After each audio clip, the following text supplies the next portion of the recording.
ঢাকার দুহার উপজেলায় delta life ইন্স্যুরেন্সের বিমা গ্রাহক মোহাম্মদ আনোয়ার হোসেনের মৃত্যু দাবির চেক প্রদান করা হয়েছে।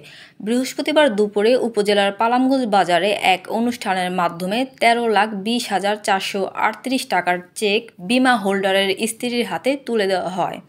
পালামগঞ্জ বাজার ব্যবসায়ী সমিতির সভাপতি মোহাম্মদ আজমির হোসেনের সভাপতিত্বে ও ডেল্টা লাইফ ইন্স্যুরেন্সের নবাবগঞ্জ সার্ভিসিং সেন্টারের ব্রাঞ্চ ম্যানেজার মোহাম্মদ মাসুমের সঞ্চালনায় প্রধান অতিথি ছিলেন ডেল্টা লাইফ ইন্স্যুরেন্সের নবাবগঞ্জ সার্ভিসিং সেন্টারের ইনচার্জ লুৎফর রহমান।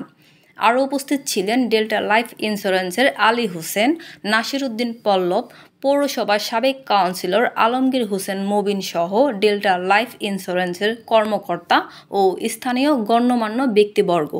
এ সময় নবাবগঞ্জ সার্ভিসিং সেন্টারের ইনচার্জ লুৎফর রহমান বলেন, একমাত্র delta life insurance company limited বিমা মেয়াদ উত্তীর্ণ গ্রাহকদের একদিনেই দাবি পরিশোধ করে থাকে এবং মৃত দাবি সহ অন্যান্য দাবির চেক দ্রুত সময়ে প্রদান করে।